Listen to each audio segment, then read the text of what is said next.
Welcome to edu और edu के हमारे इस यूट्यूब चैनल में आप सभी का स्वागत है। तो हम लोग जो वन लाइनर करंट अफेयर्स पढ़ रहे थे तो उसे हम लोग कंटिन्यू करें। तो अगला इम्पोर्टेंट करंट अफेयर्स है, हाल ही में शोधकर्ताओं ने 214 मिलियन अर्थात पूर्व ट्राइसिक युग पूर्व ग्रीनलैंड में निवास करने वाली पहली डायनासोर की खोज की। तो हाल ही में शोधकर्ताओं ने 214 मिलियन वर्ष पूर्व या फिर पूर्व ट्राइसिक युग का पहली डायनासोर की खोज की। कहाँ पे? तो ग्रीनलैंड में। याद रखेंगे, ग्रीनलैंड में। इस प्रजाति का क्या नाम है? तो इस प्रजाति का नाम है इस्सी सानेक। तो डायनासोर के इस प्रजाति का नाम है इस्सी सानेक, याद रखेंगे। इसके पहले 1994 ईस्वी में पूर्वी ग्रीनलैंड में खुदाई के दौरान हार्वर्ड विश्वविद्यालय के वैज्ञानिकों ने दो अच्छी तरह से संरक्षित डायनासोर खोपड़ी का पता लगाया था। तो इसके पहले 1994 ईस्वी में पूर्वी ग्रीनलैंड में खुदाई के दौरान हार्वर्ड विश्वविद्यालय के वैज्ञानिकों ने दो अच्छी तरह से संरक्षित डायनासोर खोपड़ी का पता लगाया था। अगला करंट अफेयर्स है, इम्पोर्टेंट है। अगला इम्पोर्टेंट करंट अफेयर्स है कि फिक्की के नए अध्यक्ष, फिक्की के कौन अध्यक्ष बने? तो संजीव मेहता। तो फिक्की के नए अध्यक्ष बने संजीव मेहता। संजीव मेहता फिक्की के नए अध्यक्ष बने। संजीव मेहता का वर्तमान में पद क्या है? अर्थात जो संजीव मेहता हैं ये वर्तमान में कौन से पद पर हैं? तो ये हिंदुस्तान यूनिलीवर के चेयरमैन और प्रबंध निदेशक हैं। साथ ही साथ फिक्की के ये वरिष्ठ उपाध्यक्ष भी हैं।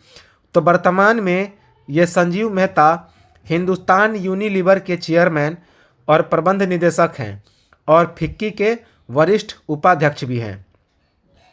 ये किसकी जगह फिक्की के क्या बनेंगे? अध्यक्ष बनेंगे। तो उदय शंकर की जगह। तो याद रखेंगे, संजीव मेहता उदय शंकर की जगह फिक्की के नए अध्यक्ष बनेंगे। इन्होंने और कौन कौन सा पद संभाले हुए हैं? तो इंडियन स्कूल ऑफ बिजनेस के बोर्ड में ये डायरेक्टर भी रह चुके हैं और ब्रीड कैंडी हॉस्पिटल ट्रस्ट तथा हार्वर्ड बिजनेस स्कूल के दक्षिण एशिया सलाहकार बोर्ड के ये सदस्य भी हैं। तो ये जो संजीव मेहता हैं वर्तमान में इंडियन स्कूल ऑफ बिजनेस के बोर्ड में निदेशक भी हैं और ब्रीड कैंडी हॉस्पिटल ट्रस्ट तथा हार्वर्ड बिजनेस स्कूल के दक्षिण एशिया सलाहकार बोर्ड के सदस्य भी हैं। अगला करंट अफेयर्स है, महिला टेनिस एसोसिएशन ने एमा रादुकानु को वर्ष 2021 का सर्वश्रेष्ठ नवोदित खिलाड़ी का अवार्ड प्रदान किया है। तो याद रखेंगे कि ये जो महिला टेनिस एसोसिएशन है तो इसने एमा रादुकानु को वर्ष 2021 का सर्वश्रेष्ठ नवोदित खिलाड़ी का अवार्ड प्रदान किया है। एमा रादुकोनी कौन है? तो दुनिया की 19वें नंबर की खिलाड़ी हैं। एमा रादुकोनी दुनिया की 19वें नंबर की खिलाड़ी हैं। एमा रादुकोनु 1967 ईस्वी के बाद अमेरिकी ओपन का महिला सिंगल्स खिताब जीतने वाली पहली ब्रिटिश महिला भी हैं। तो याद रखेंगे, ये एमा रादुकानु कहाँ की हैं? तो सबसे इम्पोर्टेंट है कि ये ब्रिटेन की हैं। और 1968 ईस्वी के बाद एमा रादुकानु अमेरिकी ओपन का महिला सिंगल्स खिताब जीतने वाली ये पहली ब्रिटिश महिला बनी।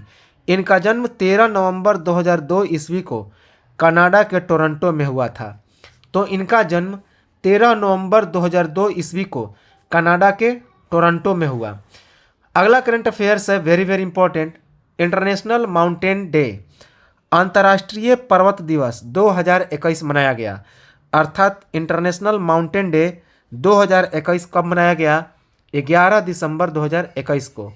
तो 11 दिसंबर 2021 को अंतर्राष्ट्रीय पर्वत दिवस अर्थात इंटरनेशनल माउंटेन डे 2021 मनाया गया। इस दिवस को मनाने का क्या उद्देश्य है?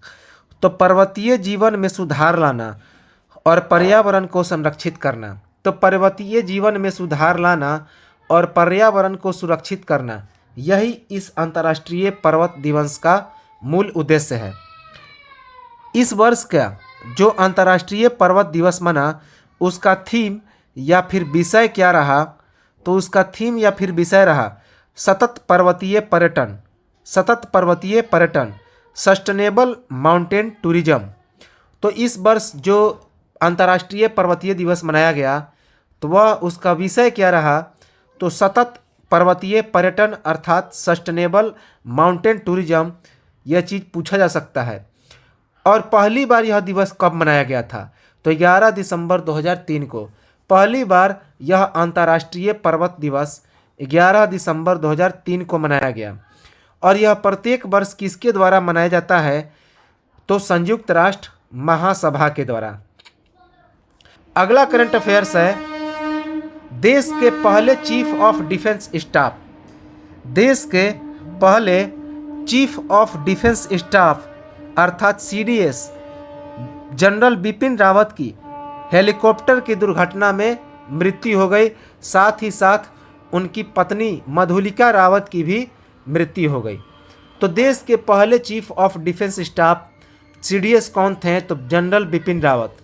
तो उनकी 8 दिसंबर 2021 को उनके पत्नी सहित कुल 13 लोगों की हेलीकॉप्टर क्रैश में, हेलीकॉप्टर के दुर्घटना में निधन हो गया। तो काफ़ी इम्पॉर्टेंट है, यह तो पूछा ही जा सकता है कि जो CDS थे जनरल बिपिन रावत, तो उनकी दुर्घटना में मौत हो गई। साथ ही साथ उनकी पत्नी भी मधुलिका रावत 8 दिसंबर 2021 को। यह जो हेलीकॉप्टर का दुर्घटना हुआ वह अर्थात जो हेलीकॉप्टर क्रैश किया तमिलनाडु के कुन्नूर के पास, तो तमिलनाडु के कुन्नूर के पास यह हेलीकॉप्टर क्रैश हुआ। इसमें कुल 13 लोगों की मौत हुई और एक व्यक्ति घायल हो गए, एक व्यक्ति घायल हो गए जिनका इलाज चल रहा है। तो कुल मौतें हुई 13। और यह जो हेलीकॉप्टर था जो क्रैश हुआ वह कौन सा हेलीकॉप्टर था? तो MI-17 V5। तो यह जो हेलीकॉप्टर जो क्रैश हुआ वह हेलीकॉप्टर था MI-17 V5। काफ़ी इम्पोर्टेंट है। अब जनरल बिपिन रावत कौन थे? तो उसके बारे में हम लोग देखें। जो जनरल बिपिन रावत, तो सबसे इम्पोर्टेंट है कि ये भारत के पहले चीफ ऑफ डिफेंस स्टाफ थे। 31 दिसंबर 2019 को आर्मी चीफ से ये रिटायर हो गए थे और 31 दिसंबर 2016 को ये आर्मी के चीफ कमांडर बने थे। तो याद रखेंगे कि जो जनरल बिपिन रावत थे ये 31 दिसंबर 2016 को आर्मी चीफ बने थे और 3 साल के बाद 2019 को 31 दिसंबर को ये आर्मी चीफ से रिटायर हो गए थे और उसके बाद इन्हें CDS का पद दिया गया। इनका जन्म उत्तराखंड राज्य में हुआ था। तो ये किस राज्य से संबंधित हैं? तो उत्तराखंड के। संयुक्त राष्ट्र की सेवा के दौरान 2 बार फोर्स कमीशन के कमांडर का भी इन्हें सम्मान मिला। तो संयुक्त राष्ट्र की सेवा के दौरान जनरल बिपिन रावत को 2 बार फोर्स कमीशन के कमांडर का भी सम्मान प्राप्त हुआ था। पूर्वी सेक्टर में चीन से सटी वास्तविक नियंत्रण रेखा अर्थात LAC के साथ ये एक इन्फेंट्री बटालियन की कमान संभाले हुए थे। तो पूर्वी सेक्टर में चीन से सटी वास्तविक नियंत्रण रेखा के साथ एक इन्फेंट्री बटालियन की कमान भी इन्होंने संभाल रखी थी। अगला करंट अफेयर्स है, इम्पोर्टेंट है कि नासा ने ब्लैक होल और अन्य रहस्यमय घटनाओं के अध्ययन के लिए एक नई वेधशाला की लॉन्चिंग की। तो नासा ने ब्लैक होल और अन्य रहस्यमय घटनाओं के अध्ययन के लिए एक नई वेधशाला की स्थापना की। कब लॉन्च किया? तो 9 दिसंबर 2021 को, 9 दिसंबर 2021 को याद रखेंगे। इस मिशन का क्या नाम है? तो इस मिशन का नाम है IXPE। इस मिशन का नाम है IXPE।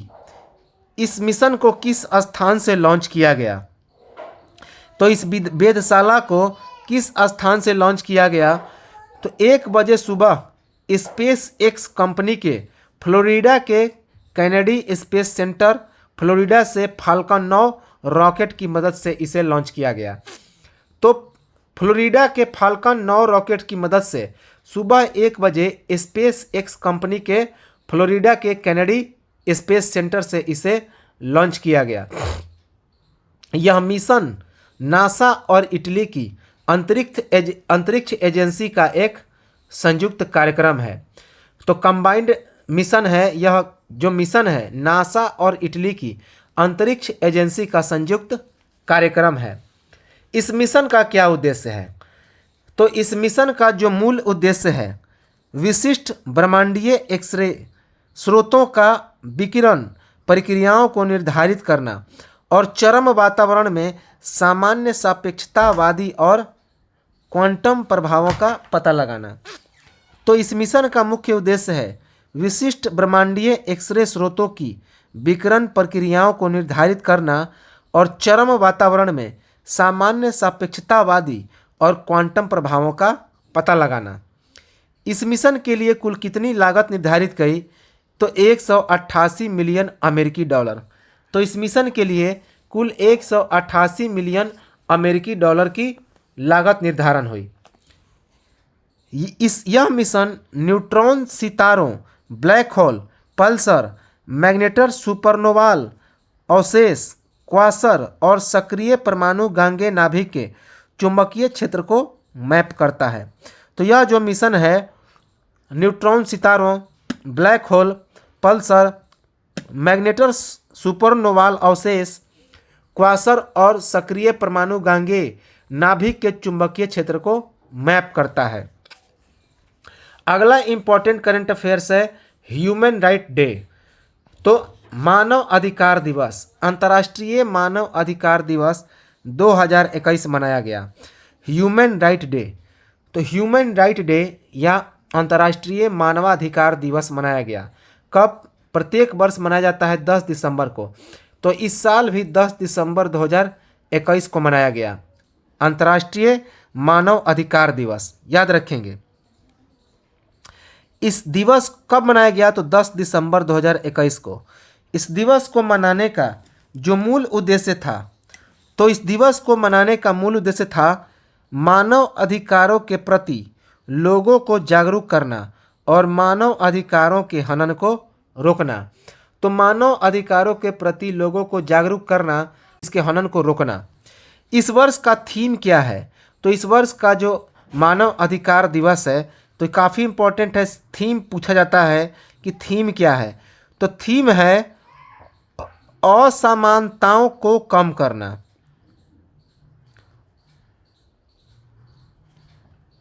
असमानताओं को कम करना और मानव अधिकार को बढ़ाना। तो असमानताओं को कम करना और मानव अधिकार को बढ़ाना इस साल के ह्यूमन राइट डे का विषय है, थीम है, इम्पोर्टेंट है।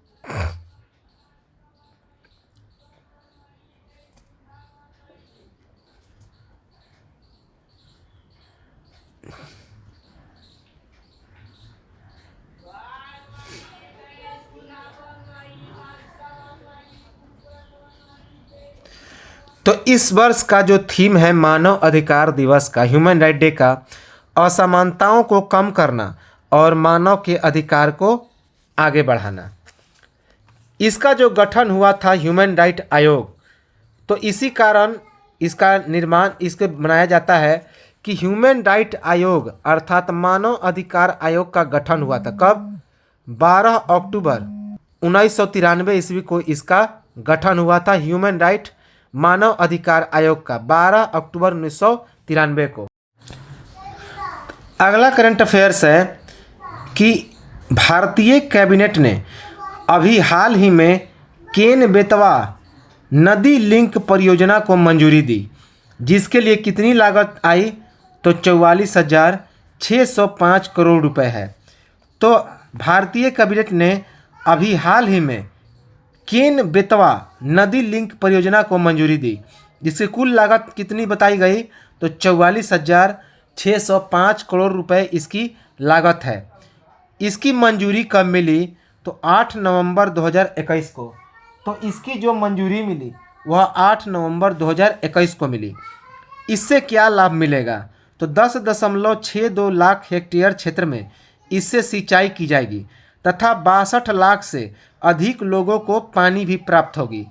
तो इससे 10.62 लाख हेक्टेयर क्षेत्र में सिंचाई की जाएगी, साथ ही साथ 62 लाख से अधिक लोगों को पानी भी प्राप्त होगी।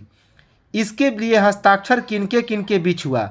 तो मार्च 2021 में केंद्रीय जल शक्ति मंत्री तथा मध्य प्रदेश और उत्तर प्रदेश के मुख्यमंत्रियों के बीच। तो इसके लिए हस्ताक्षर जो हुआ वह मार्च 2021 में हुआ। किसके बीच? केंद्रीय जल शक्ति मंत्री तथा मध्य प्रदेश और उत्तर प्रदेश के मुख्यमंत्रियों के बीच, याद रखेंगे। अगला करंट अफेयर्स है, महापरिनिर्वाण दिवस मनाया गया। तो महापरिनिर्वाण दिवस 2021 मनाया गया। तो महापरिनिर्वाण दिवस 2021 कब मनाया गया? तो 6 दिसंबर 2021 को महापरिनिर्वाण दिवस 6 दिसंबर 2021 को मनाया गया। इस दिवस को मनाने का क्या कारण था? तो यह 6 दिसंबर बाबा साहेब भीमराव अंबेडकर की पुण्यतिथि थी। तो यह बाबा साहेब भीमराव अंबेडकर की यह 6 दिसंबर पुण्यतिथि है। इसी कारण 6 दिसंबर 2021 को महापरिनिर्वाण दिवस मनाया गया। इनका निधन कब हुआ था? तो 6 दिसंबर 1956 ईस्वी को दिल्ली में हुआ था। तो भारत के ये संविधान के जनक कहे जाते हैं। तो 6 दिसंबर 1956 ईस्वी को दिल्ली में इनका निधन हुआ। इनका जो समाधि स्थल है भीमराव अंबेडकर का, वह मुंबई में है, जिसे चैत्य स्थल कहा जाता है। तो भीमराव अंबेडकर की समाधि स्थल मुंबई में है, जिसे चैत्य स्थल कहा जाता है। 14 अक्टूबर 1956 ईस्वी को बाबा साहेब भीमराव अंबेडकर ने बौद्ध धर्म को स्वीकार कर लिया था। तो 14 अक्टूबर 1956 ईस्वी को बाबा साहेब भीमराव अंबेडकर ने बौद्ध धर्म को स्वीकार कर लिया था। इम्पोर्टेंट है।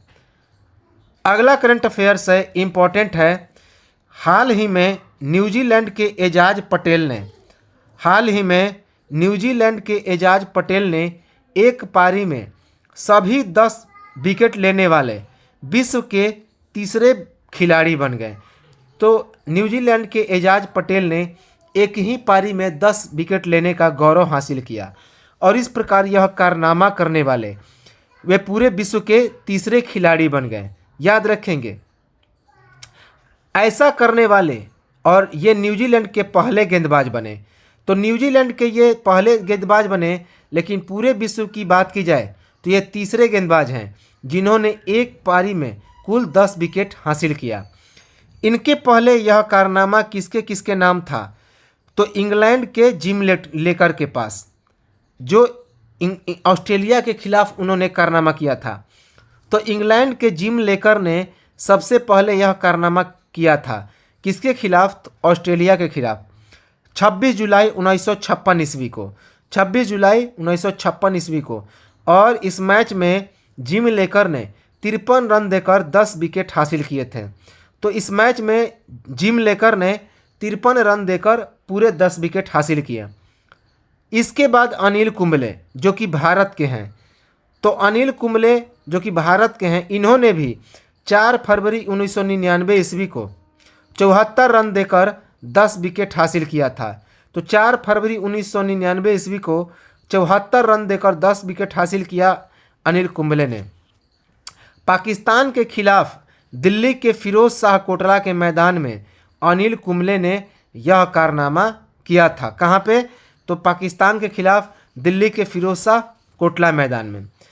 आज इस स्टेडियम का नाम बदल के हो गया है अरुण जेटली स्टेडियम। अगला करंट अफेयर्स है, विश्व मृदा दिवस अर्थात मिट्टी डे, वर्ल्ड सॉइल डे 2021 मनाया गया। कब? 5 दिसंबर 2021 को। तो 5 दिसंबर 2021 को विश्व मृदा दिवस अर्थात विश्व मिट्टी दिवस या वर्ल्ड सॉइल डे मनाया गया। कब मनाया गया? तो 5 दिसंबर 2021 को। पहली बार यह दिवस कब मनाया गया? तो 5 दिसंबर 2021 को। तो विश्व मृदा दिवस पहली बार 5 दिसंबर 2014 को मनाया गया।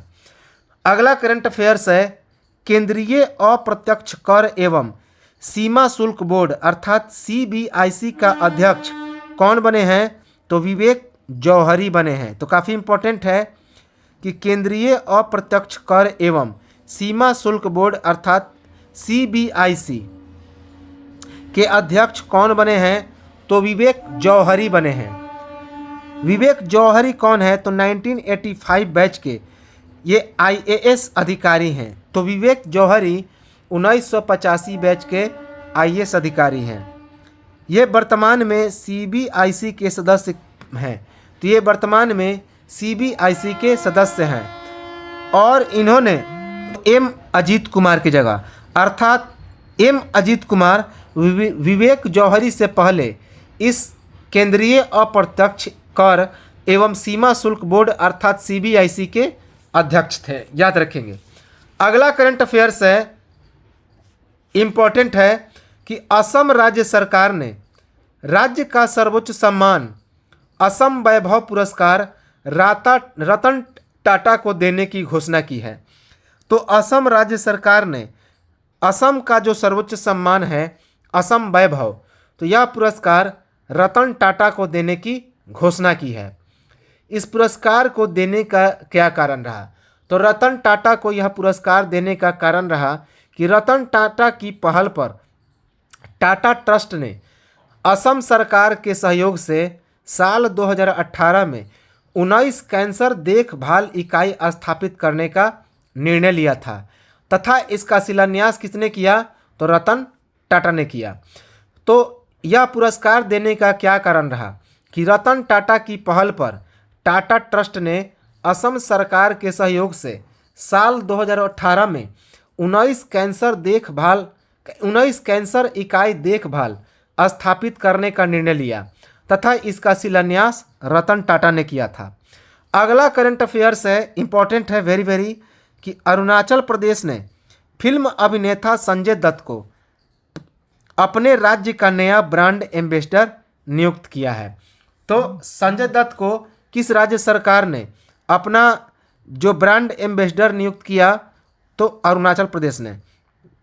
इसके पहले जो अरुणाचल प्रदेश के ब्रांड एम्बेसडर थे तो कौन थे? तो फिल्म अभिनेता जॉन इब्राहिम। तो इसके पहले जॉन इब्राहिम अरुणाचल प्रदेश के ब्रांड एम्बेसडर थे, इम्पॉर्टेंट है।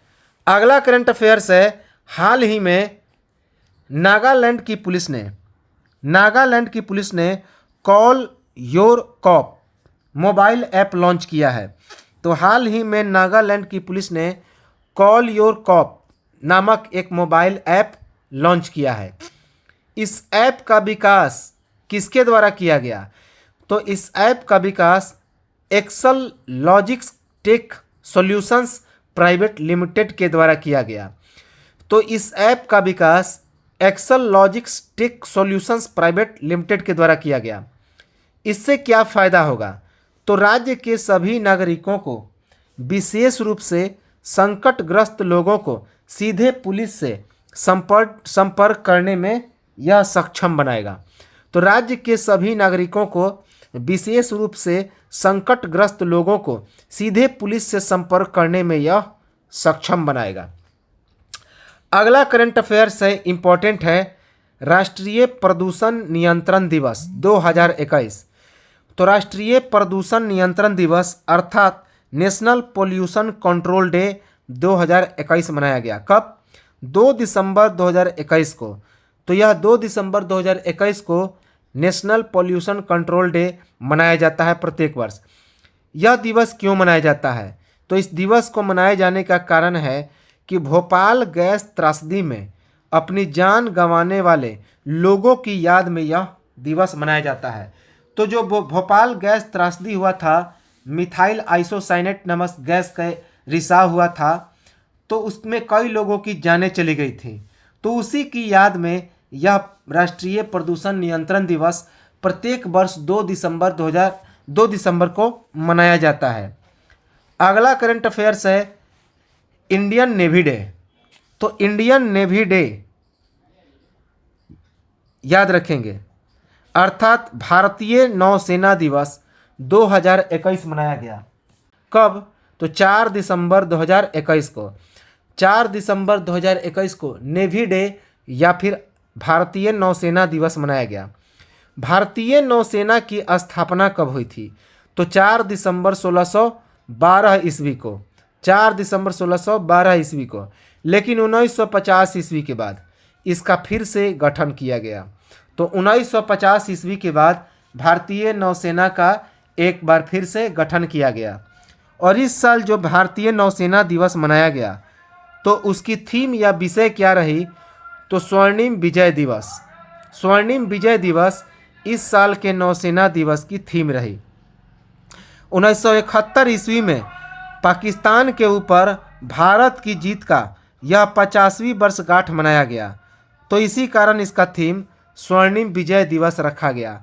तो 1971 ईस्वी में पाकिस्तान के ऊपर जो भारत ने जीत हासिल की थी तो उसी कारण यह दिवस मनाया जाता है।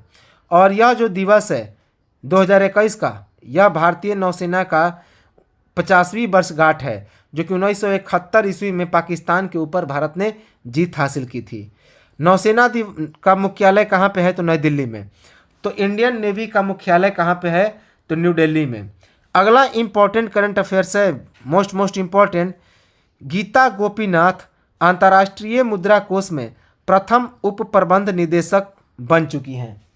तो याद रखेंगे, जो गीता गोपीनाथ हैं वे अंतर्राष्ट्रीय मुद्रा कोष में प्रथम उप प्रबंध निदेशक अर्थात FD/MD बन चुकी हैं। यह किसकी जगह लेंगी? तो जेफरी ओकामाटो की जगह। तो गीता गोपीनाथ जेफरी ओकामाटो की जगह लेंगी। इनकी नियुक्ति कब से होगी? तो 21 जनवरी 2022 से। तो गीता गोपीनाथ की नियुक्ति 21 जनवरी 2022 से होगी। अगला करंट अफेयर्स है, इम्पोर्टेंट है। विश्व एड्स दिवस, वर्ल्ड एड्स दिवस प्रत्येक वर्ष 1 दिसंबर को मनाया जाता है। तो विश्व एड्स दिवस 2021 मनाया गया। याद रखेंगे, यह कब मनाया गया? तो 1 दिसंबर 2021 को विश्व एड्स दिवस। इसे मनाने का क्या उद्देश्य है? तो HIV संक्रमण से होने वाली एड्स के बारे में जागरूकता को फैलाना। तो इस विश्व एड्स दिवस को मनाने का मुख्य उद्देश्य है कि HIV वायरस से होने वाली जो एड्स का संक्रमण होता है तो उससे लोगों को जागरूक करना। इस वर्ष का सबसे इम्पोर्टेंट थीम, तो 2021 का थीम क्या रहा, विषय क्या रहा विश्व एड्स दिवस का? तो असमानताओं को समाप्त करें और एड्स का अंत करें। तो असमानताओं को समाप्त करें, एड्स का अंत करें, यही विश्व एड्स दिवस 2021 का थीम रहा। याद रखेंगे, विषय रहा। इस दिवस की शुरुआत कब से की गई? तो 1927 से। तो विश्व एड्स दिवस की शुरुआत 1927 ईस्वी से हुई। और यह पहली बार कब मनाया गया? तो 1988 में। तो विश्व एड्स दिवस पहली बार 1988 में मनाया गया। अगला करंट अफेयर्स है, इम्पोर्टेंट है कि ट्विटर के नए CEO अर्थात मुख्य कार्यकारी अधिकारी बनाए गए। किसे? पराग अग्रवाल को। तो पराग अग्रवाल ट्विटर के जो एक माइक्रो ब्लॉगिंग वेबसाइट है, ट्विटर क्या है? तो माइक्रो ब्लॉगिंग वेबसाइट है। तो ट्विटर को नए CEO अर्थात मुख्य कार्यकारी अधिकारी कौन बने हैं? तो पराग अग्रवाल बने हैं। पराग अग्रवाल किनकी जगह नियुक्त होंगे? तो पराग अग्रवाल को ट्विटर के सह संस्थापक जैक डोर्सी की जगह नियुक्त किया जाएगा। तो ट्विटर के सह संस्थापक जैक डोर्सी की जगह इनकी नियुक्ति होगी, पराग अग्रवाल की। अगला करंट अफेयर से इंपॉर्टेंट है, बारबाडोस बना एक स्वतंत्र देश, खत्म हुआ ब्रिटेन का राज। तो जो एक बारबाडोस है 29 नवंबर 2021 को यह एक पूर्ण रूप से स्वतंत्र राज्य बन गया। याद रखेंगे, बारबाडोस जो है तो यह एक स्वतंत्र देश बन गया, स्वतंत्र राज्य बन गया। कब? 29 नवंबर 2021 को 2 बजे रात को।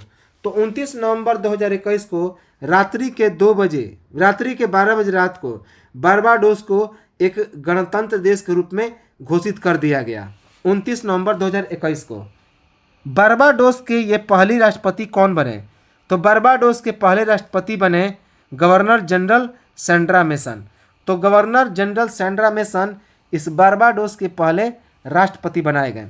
इनकी नियुक्ति जो हुई वह क्वीन एलिजाबेथ द्वितीय के द्वारा, जो ब्रिटेन की महारानी है क्वीन एलिजाबेथ द्वितीय, तो उन्हीं के द्वारा यह क्या किया गया, तो इसकी घोषणा की गई। अगला है ब्रिटेन से अलग होकर बारबाडोस 55वां गणतंत्र देश बना। तो ब्रिटेन से अलग होकर जो बारबाडोस है वह 55वां गणतंत्र देश बना। इम्पॉर्टेंट है, याद रखेंगे। तो पहली राष्ट्रपति कौन बने? Governor general Sandra mason. कहाँ के? तो बारबाडोस के। अब इम्पोर्टेंट करंट अफेयर्स है। भारत को मिला इजरायली हेरॉन ड्रोन। तो भारत को इजरायली एक प्रकार का ड्रोन मिला जिसका नाम है हेरॉन। दुनिया की यह सबसे उन्नत तकनीक से लैस है। तो यह जो हेरॉन ड्रोन है दुनिया की सबसे उन्नत तकनीक से यह भरा पूरा है, लैस है। अगला करंट अफेयर्स है इम्पोर्टेंट। तो अगला करंट अफेयर्स है भारत की सबसे शक्तिशाली महिला कौन बनी? तो निर्मला सीतारमण, जो कि भारत की फाइनेंस मिनिस्टर हैं। तो भारत की सबसे शक्तिशाली यदि कोई महिला बनी तो उनका नाम है निर्मला सीतारमण, जो कि भारत की एक वित्त मंत्री भी हैं, याद रखेंगे। उसके बाद किसके द्वारा यह रिपोर्ट जारी किया गया? यह जो रिपोर्ट है वह फॉर्च्यून इंडिया के द्वारा जारी किया गया। तो फॉर्च्यून इंडिया के द्वारा जारी रिपोर्ट के अनुसार जो भारत की निर्मला सीतारमण हैं वो क्या हैं? तो देश की सबसे शक्तिशाली महिला हैं। यह रिपोर्ट किसके द्वारा जारी किया गया? फॉर्च्यून इंडिया के द्वारा। तो कुल भारतीय 50 महिलाओं की यह सूची जारी की गई थी, इसमें निर्मला सीतारमण को सबसे पहला पुरस्कार प्राप्त हुआ है, याद रखेंगे, सबसे शक्तिशाली महिला होने का। इसके बाद नीता अंबानी को दिया गया और तीसरे स्थान पर मुख्य वैज्ञानिक सौम्या स्वामीनाथन का स्थान मिला। तो दूसरे स्थान पर किसे मिला? नीता अंबानी को, जो कि मुकेश अंबानी की पत्नी हैं। और जबकि तीसरे स्थान पर कौन रहे? तो मुख्य वैज्ञानिक कौन रहे? सौम्या स्वामीनाथन। मार्च 2020 में लॉकडाउन का ऐलान होने के 36 घंटे के बाद प्रेस कॉन्फ्रेंस का आयोजन किया था निर्मला सीतारमण ने। तो जैसे ही मार्च 2020 में लॉकडाउन का ऐलान हुआ तो लॉकडाउन ऐलान होने के 36 घंटे के दौरान ही निर्मला सीतारमण ने एक प्रेस कॉन्फ्रेंस का आयोजन कर दिया कि आगे की जो हमारी रणनीति होगी कोविड से लड़ने के लिए वह क्या होगी, याद रखेंगे, इम्पॉर्टेंट है। अमृतसर के परमजीत सिंह ने तिब्लिस अर्थात जॉर्जिया में खेली जा रही पावर लिफ्टिंग प्रतियोगिता में 49 किलोग्राम भार वर्ग में कांस्य पदक हासिल किया। तो अमृतसर में परमजीत सिंह ने तिब्लिस अर्थात जॉर्जिया में खेली जा रही पावर लिफ्टिंग प्रतियोगिता में 49 किलोग्राम भार वर्ग में कांस्य पदक प्राप्त कर लिया, कांस्य पदक जीत हासिल किया। इससे पहले ये जकार्ता के पैरा एशियाई खेलों में 135 किलोग्राम वजन उठाकर परमजीत सिंह ने कांस्य पदक हासिल किया था। तो याद रखेंगे, इससे पहले उनका क्या पद था? तो एक कांस्य पदक ही था, जो कि वर्ष 2014 में इन्होंने हासिल किया था, याद रखेंगे। कहाँ पे? जकार्ता के पैरा एशियाई खेलों में 135 किलो वजन उठाकर पर इन्होंने क्या किया था? तो कांस्य पदक हासिल किया था। अगला इम्पोर्टेंट करंट अफेयर्स है, अंतर्राष्ट्रीय प्रवासी दिवस 2021 मनाया गया, अर्थात इंटरनेशनल माइग्रेंट्स डे 2021 मनाया गया। अंतर्राष्ट्रीय प्रवासी दिवस कब मनाया गया? तो 18 दिसंबर 2021 को। तो 18 दिसंबर 2021 को अंतर्राष्ट्रीय प्रवासी दिवस इंटरनेशनल माइग्रेंट डे मनाया गया, याद रखेंगे। इस दिवस को मनाने का मुख्य उद्देश्य क्या है? तो प्रवासियों का सम्मान करना। इस दिवस को मनाने का मुख्य उद्देश्य है प्रवासियों का सम्मान करना। प्रवासी अर्थात जो दूसरे देश से हमारे देश में रहने के लिए आते हैं। इस वर्ष का जो प्रवासी दिवस था उसका थीम क्या रहा, विषय क्या रहा, तो काफ़ी इम्पोर्टेंट है। तो इस वर्ष का जो थीम रहा वह मानव गतिशीलता की क्षमता का दोहन। तो इस वर्ष 2021 के अंतर्राष्ट्रीय प्रवासी दिवस का थीम रहा मानव गतिशीलता की क्षमता का दोहन। रिपोर्ट के मुताबिक 15.6 मिलियन से अधिक भारतीय कहाँ पे रहते हैं, तो विदेश में रहते हैं। तो इस रिपोर्ट के अनुसार 15.6 मिलियन से अधिक भारतीय विदेश में रहते हैं। पहली बार यह अंतर्राष्ट्रीय प्रवासी दिवस कब मनाया गया, तो 18 दिसंबर 2000 को। तो 18 दिसंबर 2000 को पहली बार अंतर्राष्ट्रीय प्रवासी दिवस मनाया गया। अगला इम्पोर्टेंट करंट अफेयर्स है वैश्विक स्वास्थ्य सुरक्षा सूचकांक। वैश्विक स्वास्थ्य सुरक्षा सूचकांक अर्थात ग्लोबल हेल्थ सिक्योरिटी इंडेक्स 2021 जारी किया गया। तो वैश्विक स्वास्थ्य सुरक्षा सूचकांक या ग्लोबल हेल्थ सिक्योरिटी इंडेक्स जारी किया गया 2021 का। इसमें प्रथम स्थान किसे मिला, तो अमेरिका को। तो इस सूचकांक में प्रथम स्थान अमेरिका को मिला, जिसके कुल 75.9 अंक रहे। याद रखेंगे इसके अंक कितने रहे, तो 75.9 अंक। इस सूची में कुल कितने देशों को शामिल किया गया, तो कुल 195 देशों को। तो इस वैश्विक स्वास्थ्य सुरक्षा सूचकांक के में कुल 195 देश शामिल हुए थे, जिसमें भारत को कौन सा स्थान प्राप्त हुआ, तो भारत को 66वां स्थान प्राप्त हुआ। तो याद रखेंगे कि भारत को 66वां स्थान प्राप्त हुआ। इसके बाद है कि समग्र सूचकांक स्कोर 42.8। तो भारत को कुल 42.8 का स्कोर प्राप्त हुआ, अर्थात यह भारत जो है 66वें स्थान पर रहा। इम्पोर्टेंट है।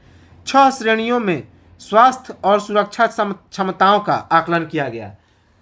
तो स्वास्थ्य और सुरक्षा जो क्षमताएं हैं उनके 6 श्रेणियों में आकलन के आधार पे यह सूचकांक को जारी किया गया। अगला इम्पोर्टेंट करंट अफेयर्स है टाइम पत्रिका ने अमेरिका के जिम्नास्ट सिमोन बाइल्स को सर्वश्रेष्ठ एथलीट पुरस्कार 2021 से सम्मानित किया। तो याद रखेंगे कि एक टाइम पत्रिका है, तो उसने अमेरिका के जिम्नास्ट सिमोन बाइल्स को सर्वश्रेष्ठ एथलीट पुरस्कार 2021 से सम्मानित किया। यह जो पदक है, यह पदक ओलंपिक में 7 पदक तथा विश्व चैंपियनशिप में 25 मेडल प्रदान करता है। तो यह जो पदक है ओलंपिक में 7 पदक तथा विश्व चैंपियनशिप में 25 मेडल प्रदान करता है। इसके बाद अगला करंट अफेयर्स है कि निजी क्षेत्रों के कोटक महिंद्रा बैंक ने निजी क्षेत्रों के कोटक महिंद्रा बैंक ने आशु सुयश को 5 साल के लिए बैंक का स्वतंत्र निदेशक नियुक्त किया है। तो निजी क्षेत्र के कोटक महिंद्रा बैंक ने आशु सुयश को 5 साल के लिए बैंक का स्वतंत्र निदेशक नियुक्त किया है। याद रखेंगे इनका कार्यकाल कब तक रहेगा, तो 24 जनवरी 2022 से लेकर जनवरी 2027 तक। तो इनका जो कार्यकाल रहेगा वह 24 जनवरी 2022 से लेकर जनवरी 2027 तक रहेगा। निदेशक मंडल ने अगले वित्त वर्ष में एक या अधिक चरणों में ऋण के जरिए 5,000 करोड़ रुपए का भुगतान का प्रस्ताव किया। तो निदेशक मंडल ने अगले वित्त वर्ष में एक या एक से अधिक चरण में ऋण के जरिए 5,000 करोड़ रुपए जुटाने का प्रयास किया। याद रखेंगे। अगला करंट अफेयर्स है पाकिस्तान क्रिकेट बोर्ड ने फैसल हसनैन को अपना नया कार्यकारी अधिकारी अर्थात जो सीईओ है वह नियुक्त किया है। तो पाकिस्तान क्रिकेट बोर्ड ने अपना नया कार्यकारी अधिकारी अर्थात जो सीईओ है किसे बनाया, तो फैसल हसनैन को। किसकी जगह फैजल हसनैन की नियुक्ति होगी? वसीम खान की जगह। तो वसीम खान की जगह फैजल हसनैन को पाकिस्तान क्रिकेट बोर्ड का मुख्य कार्यकारी अधिकारी बनाया गया। आईसीसी के पूर्व मुख्य वित्तीय अधिकारी फैजल हसनैन के द्वारा बिक्री में कब कब शामिल किया गया? तो आईसीसी के पूर्व मुख्य वित्तीय अधिकारी थे यह फैजल हसनैन। तो वे बिक्री में कब कब शामिल हुए थे? तो 2007, 2015, 2016 और 2023। इनके कार्यकाल की शुरुआत जनवरी 2021 से होगी। याद रखेंगे, इनके कार्यकाल की शुरुआत जनवरी 2022 से होगी। अगला इम्पॉर्टेंट करंट अफेयर्स है। भारतीय खेल पत्रकार महासंघ ने प्रतिष्ठित SJFI पुरस्कार सुनील गावस्कर को देने की घोषणा की है। तो भारतीय खेल पत्रकार महासंघ ने प्रतिष्ठित SJFI पुरस्कार किसे देने की घोषणा की है? तो सुनील गावस्कर को। यह पुरस्कार कब दिया गया? पुरस्कार देने की घोषणा 14 दिसंबर 2021 को की गई। तो इस पुरस्कार का नाम है खेल पत्रकार महासंघ पुरस्कार। वर्ष 2021 का किसे मिला? तो सुनील गावस्कर को। 14 दिसंबर 2021 को यह पुरस्कार देने को घोषणा की गई। अगला इंपॉर्टेंट करंट अफेयर्स है, वेरी वेरी इंपॉर्टेंट, जो पूछा जा सकता है। तो मिस यूनिवर्स अर्थात ब्रह्मांड सुंदरी 2021 का खिताब किसे मिला? तो हरनाज कौर सिंधु को। तो काफ़ी इंपॉर्टेंट है। मिस यूनिवर्स 2021 का पुरस्कार अर्थात ब्रह्मांड सुंदरी का खिताब किसे मिला वर्ष 2021 का? तो हरनाज कौर सिंधु को, जो कि भारत की एक मॉडल हैं। तो हरनाज कौर सिंधु जो कि भारत की मॉडल हैं, तो उन्हें वर्ष 2021 का ब्रह्मांड सुंदरी अर्थात मिस यूनिवर्स का खिताब प्राप्त हुआ। मिस यूनिवर्स 2021 का यह 70वां संस्करण था। तो यह जो मिस यूनिवर्स का प्रतियोगिता था यह 70वां संस्करण था। याद रखेंगे, 70वां संस्करण था। इस प्रतियोगिता का आयोजन कहाँ पे किया गया? तो इजराइल के इलियट में।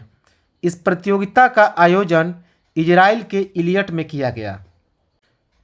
और इस हरनाज कौर सिंधु की रनर अप कौन रहे? तो मिस पराग्वे हरनाज कौर सिंधु की प्रथम रनर अप रही। भारत का यह मिस यूनिवर्स खिताब कौन सा है? तो तीसरा।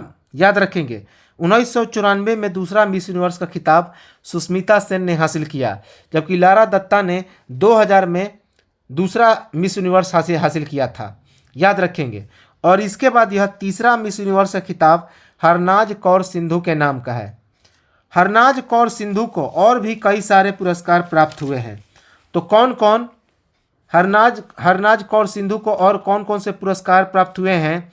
तो टाइम्स फ्रेश मिस चंडीगढ़ 2017 में। तो टाइम्स फ्रेश मिस चंडीगढ़ 2017 में इन्हें पुरस्कार मिला। मिस मैक्स इमर्जिंग स्टार 2018 में इन्हें पुरस्कार मिला। मिस मैक्स इमर्जिंग स्टार 2018 में। फेमिना मिस इंडिया का पुरस्कार भी इन्हें प्राप्त हुआ वर्ष 2019 में। तो वर्ष 2019 में फेमिना मिस इंडिया का भी पुरस्कार हरनाज कौर सिंधु को प्राप्त हुआ। इन्हें कौन कौन सी इनका जन्म पंजाब के एक सिख परिवार में हुआ था। तो इनका जन्म कहाँ पे हुआ है? तो पंजाब के एक सिख परिवार में। हरनाज कौर सिंधु की 2022 में रिलीज होने वाली कौन कौन सी फिल्में हैं? तो ये एक पंजाबी अदाकारा भी हैं। तो हरनाज कौर सिंधु की 2022 में कौन कौन सी फिल्म रिलीज होने वाली है? तो यारा दिया पू बरन और वार्ड जी कुटुंगे और यारा दिया पू बरन, ये दो फिल्में हरनाज कौर सिंधु की वर्ष 2022 में रिलीज होगी। और ये दोनों पंजाबी फिल्में हैं। दोनों कौन सी फिल्में हैं? तो पंजाबी फिल्में, क्योंकि ये हरनाज कौर सिंधु पंजाबी फिल्म अभिनेत्री हैं। अगला इम्पॉर्टेंट करंट अफेयर्स है। भारत ने एक मिसाइल का परीक्षण किया, बहुत ही इम्पॉर्टेंट है, जिसका नाम है संत। तो भारत ने संत नामक एक मिसाइल का परीक्षण किया। याद रखेंगे, संत। भारत ने संत मिसाइल का किया परीक्षण। कब परीक्षण किया? तो 11 दिसंबर 2021 को। 11 दिसंबर 2021 को भारत ने संत नामक एक मिसाइल का परीक्षण किया। किसके द्वारा परीक्षण किया गया? तो भारतीय रक्षा अनुसंधान और विकास संगठन के द्वारा। तो भारतीय रक्षा अनुसंधान संगठन और विकास संगठन अर्थात defence research and development organisation DRDO के द्वारा यह परीक्षण किया गया तथा भारतीय वायुसेना इंडियन एयरफोर्स के द्वारा यह परीक्षण किया गया। याद रखेंगे। तो भारतीय रक्षा अनुसंधान और विकास संगठन अर्थात DRDO और भारतीय वायुसेना अर्थात इंडियन एयरफोर्स के द्वारा इसका परीक्षण किया गया। इसका परीक्षण कहाँ से किया गया?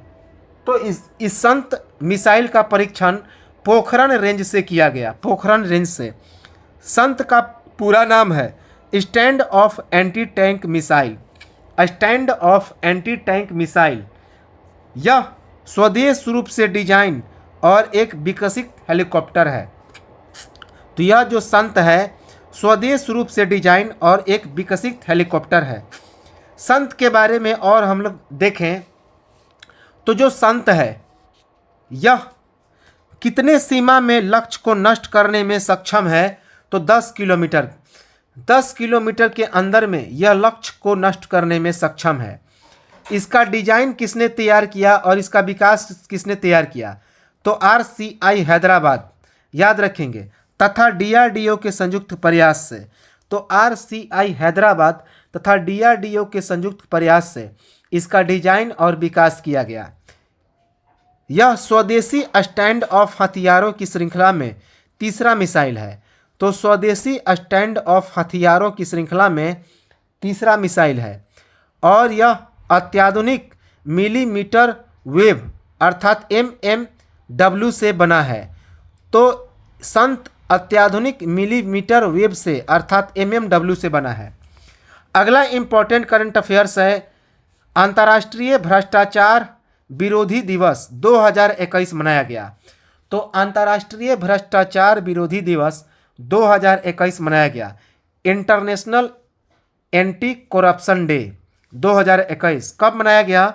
तो 9 दिसंबर 2021 को। 9 दिसंबर 2021 को अंतर्राष्ट्रीय भ्रष्टाचार विरोधी दिवस अर्थात इंटरनेशनल एंटी करप्शन डे मनाया गया। याद रखेंगे। अब कब मनाया गया? तो 9 दिसंबर 2021 को। इस दिवस को मनाने का मुख्य उद्देश्य क्या है? तो भ्रष्टाचार के खिलाफ लोगों में जागरूकता फैलाना। तो इस दिवस को मनाने का मुख्य उद्देश्य है भ्रष्टाचार के खिलाफ लोगों में जागरूकता फैलाना। अगला करंट अफेयर्स है भारत और एशियाई विकास बैंक ने अभी हाल ही में भारत के उत्तराखंड और तमिलनाडु की परियोजनाओं के लिए एक समझौता किया है। तो भारत और एशियाई विकास बैंक ने अभी हाल ही में भारत के उत्तराखंड और तमिलनाडु की परियोजनाओं के लिए एक समझौता किया है। यह समझौता कहाँ पे हुआ? तो उत्तराखंड के देहरादून और नैनीताल में। यह समझौता उत्तराखंड के देहरादून और नैनीताल में हुआ। याद रखेंगे। सुरक्षित और सस्ती पेयजल आपूर्ति के साथ साथ शहर भर में समावेशी स्वच्छता सेवा में सुधार हेतु 125 मिलियन अमेरिकी डॉलर तथा तमिलनाडु में शहरी गरीबों के लिए लचीले समावेशी और टिकाऊ आवास तक पहुंच के लिए 150 मिलियन अमेरिकी डॉलर का समझौता हुआ। तो यह जो समझौता हुआ उत्तराखंड के देहरादून और तमिलनाडु में सुरक्षित और सस्ती पेयजल आपूर्ति के साथ साथ शहर भर में समावेशी स्वच्छता सेवा में सुधार हेतु 125 मिलियन अमेरिकी डॉलर तथा तमिलनाडु में शहरी गरीबों के लिए लचीले समावेशी और टिकाऊ आवास तक पहुंच के लिए 150 मिलियन अमेरिकी डॉलर के लिए समझौता हुआ। याद रखेंगे, इंपॉर्टेंट है। अगला करंट अफेयर से इंपॉर्टेंट है DRDO ने पिनाका रॉकेट के अपग्रेड वर्जन का सफल परीक्षण किया। तो डीआरडीओ ने पिनाका रॉकेट के अपग्रेड वर्जन का सफल परीक्षण किया। कब परीक्षण किया? तो 11 दिसंबर 2021 को 11 दिसंबर 2021 को सफल परीक्षण किया। इस वर्जन का क्या नाम है? तो इस वर्जन का नाम है एक्सटेंडेड वर्जन पिनाका ER। तो इस वर्जन का नाम है एक्सटेंडेड वर्जन पिनाका ER। इस टेस्ट का आयोजन कहाँ से किया गया? तो इस टेस्ट का आयोजन ओडिशा के तट पर इंटीग्रेटेड टेस्ट रेंज अर्थात ITR चांदीपुर में किया गया। तो इस टेस्ट का आयोजन ओडिशा के तट पर integrated test range ITR Chandipur में किया गया। इसे कहाँ पर डिजाइन किया गया? तो इसे पुणे के आयुध अनुसंधान एवं विकास के द्वारा डिजाइन किया गया। तो यह पुणे के आयुध अनुसंधान एवं विकास संस्थान में इसका डिजाइन किया गया। तो पुणे के आयुध अनुसंधान एवं विकास प्रतिष्ठान ARDE और high energy material research laboratory के साथ मिलकर इसका डिजाइन तैयार किया गया है। पुणे के आयुध अनुसंधान एवं विकास प्रतिष्ठान ARDE और high energy material research laboratory HEMRAL के साथ मिलकर इसका डिजाइन तैयार किया गया। अपग्रेड होने के बाद यह 44 सेकंड में ताबड़तोड़ 72 रॉकेट दाग सकता है, जो पहले 12 रॉकेट दागता था, और मारक क्षमता भी इसकी 38 से 75 किलोमीटर हो गई है।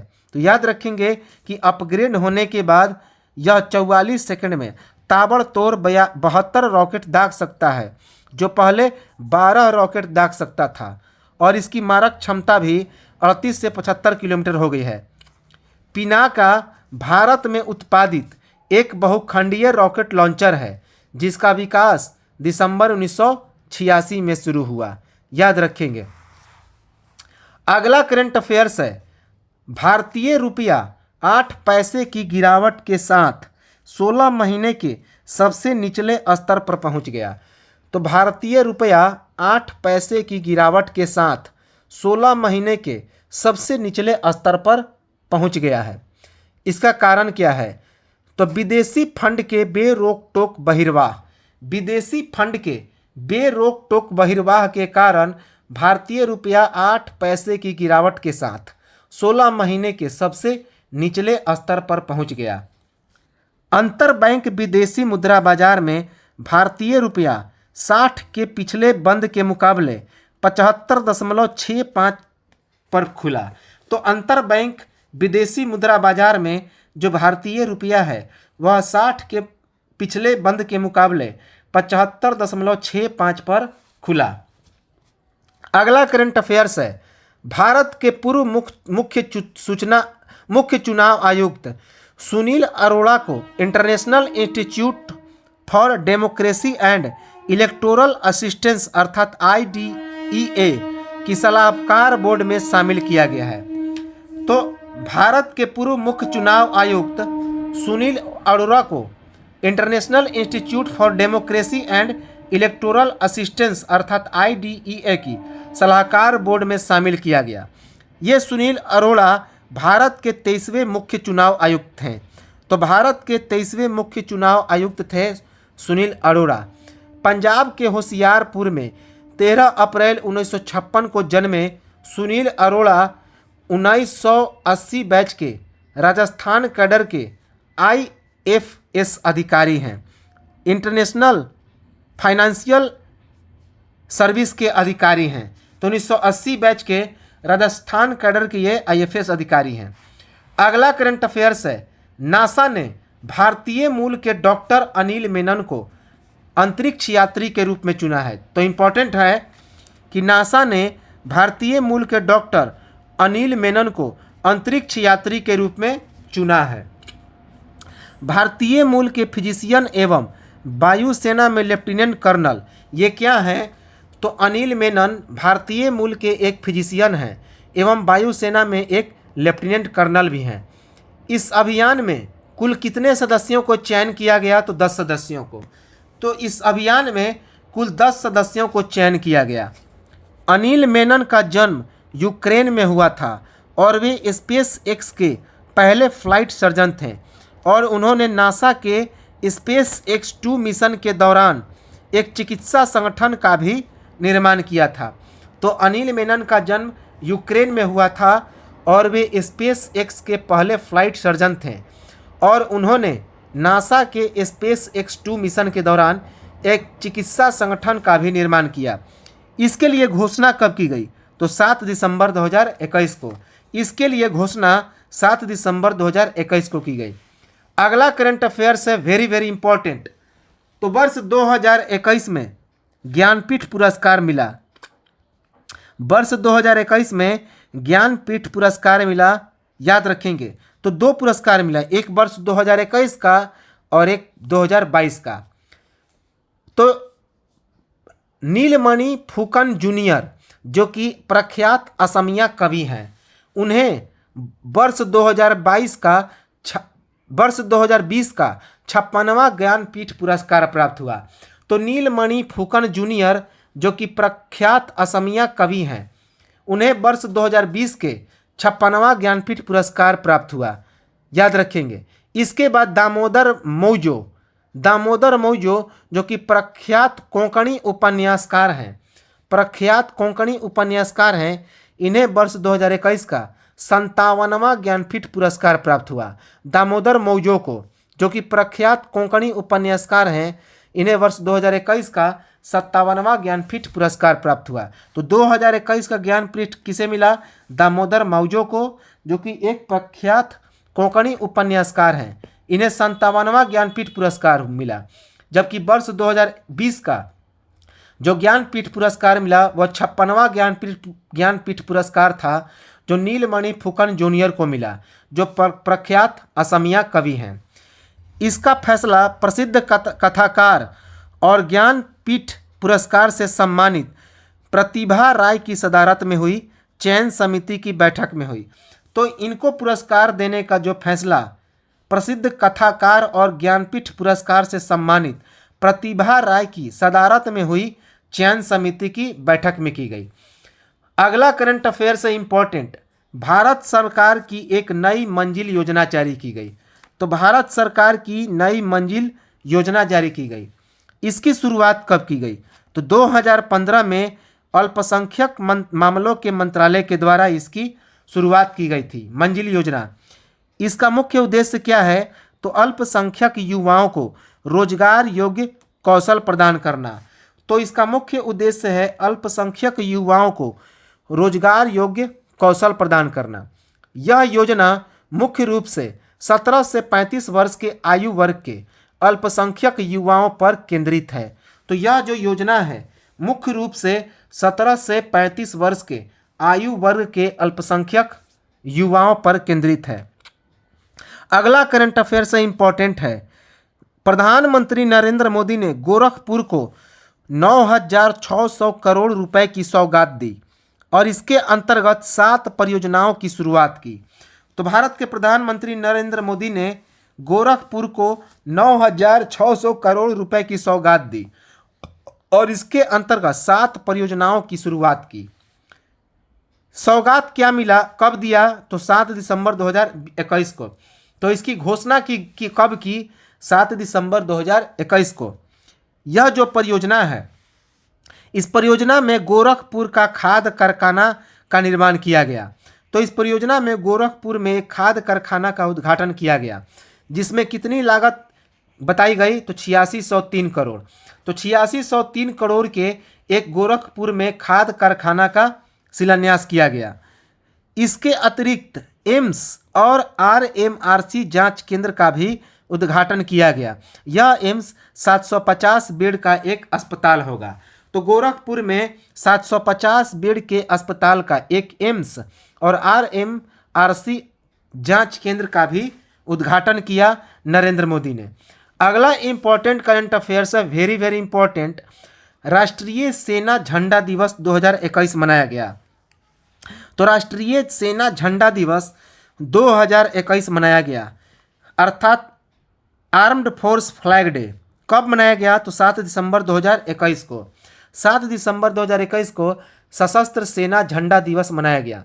इस दिवस की शुरुआत कब से की गई? तो 7 दिसंबर 1949 ईस्वी से।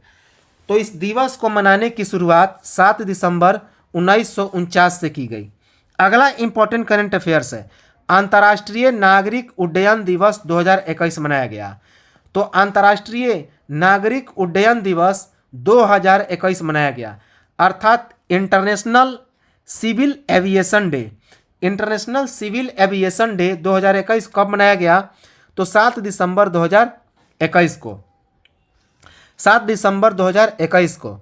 इस दिवस को मनाने का मुख्य उद्देश्य क्या है?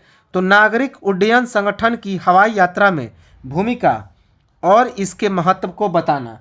तो इस दिवस को मनाने का मुख्य उद्देश्य है नागरिक उड्डयन संगठन की हवाई यात्रा में भूमिका और महत्व को बताना। पहली बार यह दिवस कब मनाया गया?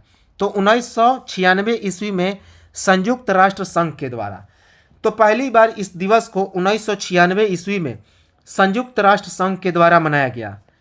इस दिवस को यह हर वर्ष 2013 से मनाया जा रहा है। तो 2013 से यह प्रत्येक वर्ष मनाया जा रहा है। इस दिवस को मान्यता कब मिली? तो 1986 ईस्वी में कनाडाई सरकार की सहायता से। तो 1996 ईस्वी में कनाडाई सरकार की सहायता से इस दिवस को मान्यता मिली। इस दिवस के बारे में सबसे इम्पोर्टेंट है इस दिवस का थीम। तो इस वर्ष नागरिक उड्डयन मंत्रालय का नागरिक उड्डयन दिवस का थीम क्या रहा, विषय क्या रहा? तो वैश्विक उड्डयन विकास के लिए नवाचार को आगे बढ़ाना। तो इस वर्ष का थीम रहा वैश्विक उड्डयन विकास के लिए नवाचार को आगे बढ़ाना, अर्थात advancing innovation for global aviation development. 2023 में भी यही थीम रहेगा। तो advancing innovation for global aviation development, वैश्विक उड्डयन विकास के लिए नवाचार को आगे बढ़ाना, इस वर्ष 2021 के नागरिक उड्डयन दिवस का थीम रहा और वर्ष 2023 में भी यही थीम रखा गया है नागरिक उड्डयन दिवस का। अगला इंपॉर्टेंट करंट अफेयर्स है कि भारत और रूस ने किए 4 समझौते पर हस्ताक्षर। कि भारत और रूस ने 4 समझौते पर हस्ताक्षर किए। IRPL की माध्यम से 6,01,427 AK-203 असॉल्ट राइफल के लिए। तो IRPL के माध्यम से 6,01,427 AK-203 असॉल्ट राइफल के लिए समझौता किए भारत रूस ने। कितने समझौते? तो 4 IRPL की माध्यम से। यह समझौता कहाँ पर किया गया? तो यह समझौता उत्तर प्रदेश के अमेठी जिले में किया गया। यह 10 साल के लिए समझौता हुआ। तो उत्तर प्रदेश के अमेठी जिले में यह समझौता 10 साल के लिए किया गया। किस चीज़ पर यह समझौता हुआ? तो 6 लाख से अधिक एक असॉल्ट राइफल जो है 203 के लिए। तो AK-203 जो असॉल्ट राइफल है उसके लिए यह समझौता हुआ। 6 लाख से अधिक असॉल्ट राइफलों का यह संयुक्त उत्पादन। तो 6 लाख से अधिक AK-203 असॉल्ट राइफलों के संयुक्त उत्पादन के लिए यह समझौता हुआ। इस समझौते की बैठक जो है कौन सी थी? तो 20वीं भारत रूस अंतर सरकारी आयोग की यह 20वीं बैठक थी। तो भारत और रूस की अंतर सरकारी आयोग की यह 20वीं बैठक थी। सैन्य और सैन्य तकनीकी सहयोग अर्थात IRICC MAMD MIC पर। तो सैन्य और सैन्य तकनीकी सहयोग पर आधारित यह भारत और रूस अंतर सरकारी आयोग की 20वीं बैठक थी। इसकी अध्यक्षता किसने की? तो इस बैठक की अध्यक्षता भारत के रक्षा मंत्री कौन है? तो वर्तमान में है राजनाथ सिंह। तो भारत के रक्षा मंत्री तथा रूस के रक्षा मंत्री सर्गेई शुइगु ने मिलकर की। याद रखेंगे अध्यक्षता। इस बैठक की अध्यक्षता भारत के रक्षा मंत्री राजनाथ सिंह और उसके रूस के रक्षा मंत्री सर्गेई शोइगु ने की। अगला करंट अफेयर्स है, भारत के हिमाचल प्रदेश ने दूसरी खुराक सहित हासिल किया 100% टीकाकरण का लक्ष्य। तो भारत के हिमाचल प्रदेश ने दूसरी खुराक सहित 100% अर्थात 100% टीकाकरण का लक्ष्य हासिल कर लिया, दोनों खुराक देकर। जो कोविड-19 के दोनों खुराक देकर हिमाचल प्रदेश राज्य ने 100% टीकाकरण का लक्ष्य प्राप्त करने वाला यह पहला राज्य बन गया। अगला करंट अफेयर्स है कि फाइजर एस्ट्राजेड कोविड-19 शॉट्स को मॉडर्ना के साथ मिलाने से मिल सकती है बेहतर प्रतिरक्षण प्रतिक्रिया। तो फाइजर एस्ट्राजेड कोविड-19 शॉट्स को मॉडर्ना के साथ मिलाने से बेहतर प्रतिरक्षा प्रतिक्रिया मिल सकती है। ऑक्सफोर्ड विश्वविद्यालय ब्रिटेन के शोधकर्ताओं के द्वारा अध्ययन के बाद यह पता चला। तो इस अध्ययन को किसने जारी किया? तो ऑक्सफोर्ड विश्वविद्यालय ब्रिटेन के शोधकर्ताओं ने। याद रखेंगे क्या बताया कि फाइजर एस्ट्राजेड कोविड-19 शॉट्स को यदि मॉडर्ना के साथ मिला दिया जाए तो बेहतर प्रतिरक्षण प्रतिक्रिया मिल सकती है। अगला इंपॉर्टेंट करंट अफेयर्स है विश्व कंप्यूटर साक्षरता दिवस, वर्ल्ड कंप्यूटर लिटरेसी डे 2021 मनाया गया। तो विश्व कंप्यूटर साक्षरता दिवस अर्थात वर्ल्ड कंप्यूटर लिटरेसी डे 2021 मनाया गया। कब? 2 दिसंबर 2021 को। 2 दिसंबर 2021 को इस दिवस को मनाने का मुख्य उद्देश्य है कंप्यूटर साक्षरता के महत्व को बताना। तो इस दिवस को मनाने का मुख्य उद्देश्य है कंप्यूटर साक्षरता के महत्व को बताना। भारत सरकार ने अगला करंट अफेयर्स है, भारत सरकार ने हाल ही में जम्मू कश्मीर में पारंपरिक नमदा योजना की शुरुआत की। याद रखेंगे, नमदा शिल्प को पुनर्जीवित करने और बढ़ावा देने के लिए एक पायलट परियोजना की शुरुआत की है। तो भारत सरकार ने हाल ही में जम्मू कश्मीर में पारंपरिक नमदा शिल्प को पुनर्जीवित करने और बढ़ाने के लिए एक पायलट परियोजना की शुरुआत की है। कहाँ पे? तो 6 जिलों में, श्रीनगर, बारामूला, गोदरबल, बंदीपोरा, बडगाम और अनंतनाग जिलों में। तो कुल 6 जिलों में भारत सरकार ने जम्मू कश्मीर के 6 जिलों में पारंपरिक नमदा शिल्प को पुनर्जीवित करने और बढ़ावा देने के लिए एक पायलट परियोजना की शुरुआत की, जो कि 6 जिलों में श्रीनगर, बारामूला, गोदरबल, बंदीपोरा, बडगाम और अनंतनाग में। इसको शुरू करने का मुख्य उद्देश्य क्या है? तो राज्य के कालीन निर्यात को 600 करोड़ रुपए से 6000 करोड़ रुपए तक बढ़ाने का प्रयास करना। इससे 2250 लोगों को लाभ प्राप्त होगा। तो इसका मुख्य उद्देश्य है कि राज्य के कालीन निर्यात को 600 करोड़ रुपए से बढ़ा करके 6000 करोड़ रुपए तक करना। याद रखें कालीन निर्यात। तो जम्मू कश्मीर का यह कालीन निर्यात फेमस है इन 6 जिलों में। नमदा शिल्प जिस योजना नमदा शिल्प जिसे कहते हैं, जिसके अंतर्गत जम्मू कश्मीर में कालीन का निर्माण होता है और इससे 2250 लोगों को क्या होगा? तो लाभ होगा। याद रखेंगे 2250।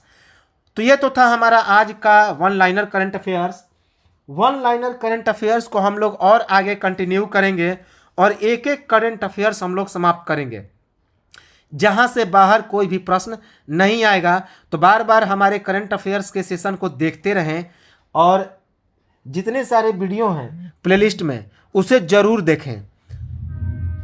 तो चलिए मिलते हैं हम लोग अगले वीडियो में और कंटिन्यू करेंगे इस करंट अफेयर्स के सेशन को। तब तक नमस्कार, जय हिंद।